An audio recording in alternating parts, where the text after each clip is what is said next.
હવે રો વસંત કાકા બ્રિજરાજભાઈ સોલંકી જે આપણને ખરેખર આ આંદોલનમાં આપણે આટલો બધો આપણને સહકારોને જ્યાં સુધી ખેડૂતને ન્યાય નહીં મળે, સરકાર લેખિતમાં નહીં આપે ત્યાં સુધી હું તમારી સાથે રહી.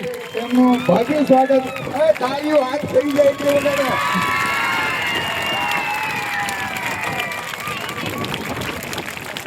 જય જવાન, ભારત માતા કી. હા, એકતામાં તાકાત છે મિત્રો. તમે કૂતરાને દેખાડો મારો ભાગી જાય, પણ મધનો પોળો હોય દેખાડો મારીએ તો આપણે ભાગવું પડે. એટલે બધા ભેગા થઈને લડશું તો ખરેખર આપણને કઈક ન્યાય મળવાનો. અને નળકાંઠાના આગેવાન રૂડા કાકા, એમનું સ્વાગત મગનભાઈ શિવાભાઈ કરશે. જલ્દી થયો ઉતાવળ, જો કપાસી વાળા ના બોલાવો.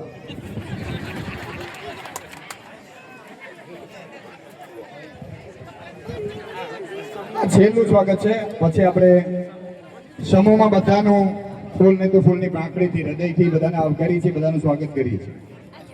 હા, આપણે ટાઈમ પણ ઘણો, અને કોઈને ભૂલચૂક થઈ હોય અને બધા તમારે ટાઈમ લેવાયો હોય તો માફ કરજો. અને આપણે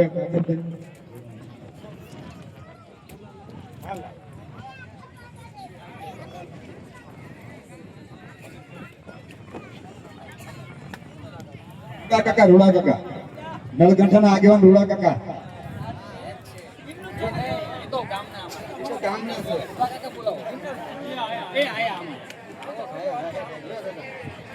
કાકા અમારા છે.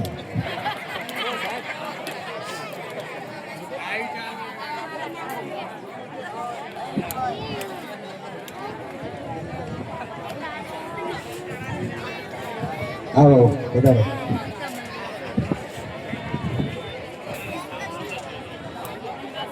બસ ટાઈમ બધા થઈ ગયો. આ છેલ્લું સ્વાગત છે. ખૂબ ખૂબ ધન્યવાદ. જગરાજ ગામના સરપંચો, ડેલિગેટો, આગેવાનો, મહિલા મંડળો જે ત્યાં અહીંયા પધાર્યા એને હૃદયપૂર્વક આવકારીએ છીએ.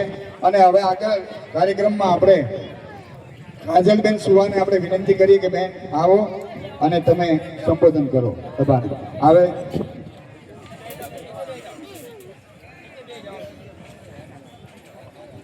થોડું બેન.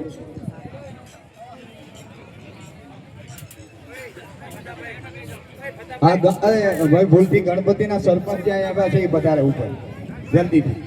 અહીંયા આપણે બધાને સ્વાગત કર્યું છે, પણ કદાચ કોઈ ભૂલથી રહી ગયો તો માફ કરજો. ગણપતિના સરપંચ એમનું સ્વાગત લાલજીભાઈ નાગરભાઈ કરશે.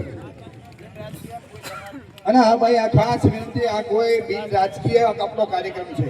ખેડૂતની હક માટેની લડતનો આ કાર્યક્રમ છે. આમાં કોઈ રાજકીય મુદ્દો આપણને ગુજરાતભાઈ આવ્યા છે તો આપણે ખેડૂતના સહકારમાં કાજલબેન છે રાજકોટથી આવ્યા છે તો આપણે આ બિન રાજકીય મુદ્દો છે, એટલે બધાએ ખાસ ધ્યાન આપજો એના ઉપર. બેન પધારો.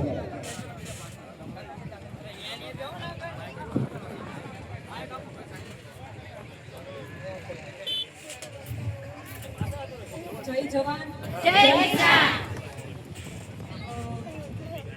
શરૂઆતમાં હંમેશા કહું છું કે મને બહેનો જોઈને એટલો આનંદ થાય. આંદોલનોમાં તો જતી હોઉં, પણ જ્યાં જ્યાં બહેનોને જોડે મને વિશેષ આનંદ થાય કે બહેનો છે. ક્યાંય પણ મેં સમાજનું નામ નથી લીધું કે ભાઈ આ સમાજ કે આ સમાજ. આજે મને પર્સનલી એક સમાજનું ખૂબ ખૂબ અભિનંદન કરવાની ઈચ્છા છે, એ છે કોળી સમાજ. શરૂઆતમાં બોટાદનું કરતા કારણ ત્યાંથી પણ કોળી સમાજનું એટલું સમર્થન મળ્યું, જાણે કે પોતાની જ દીકરી હોય એટલું માન સન્માન આપ્યું છે.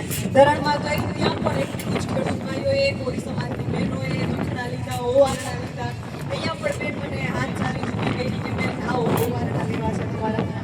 એટલે તમારા બધાનો ખૂબ ખૂબ આભાર. તમે બધા જ અમારી પ્રેરણા છો, હિંમત છો. અને પત્રકાર તરીકે આમ સ્ટેજ ઉપરથી માઇકમાં બોલવું મારા માટે યોગ્ય નથી, પણ બિન રાજકીય રીતે ખેડૂતોની લડત છે કે હંમેશા અમે સાથ આપીએ છીએ. અહીંયા ઉપસ્થિત બધા જ મહાનુભાવો, આગેવાનો અને ખેડૂત ભાઈઓ બહેનો બધાનો ખૂબ ખૂબ આભાર.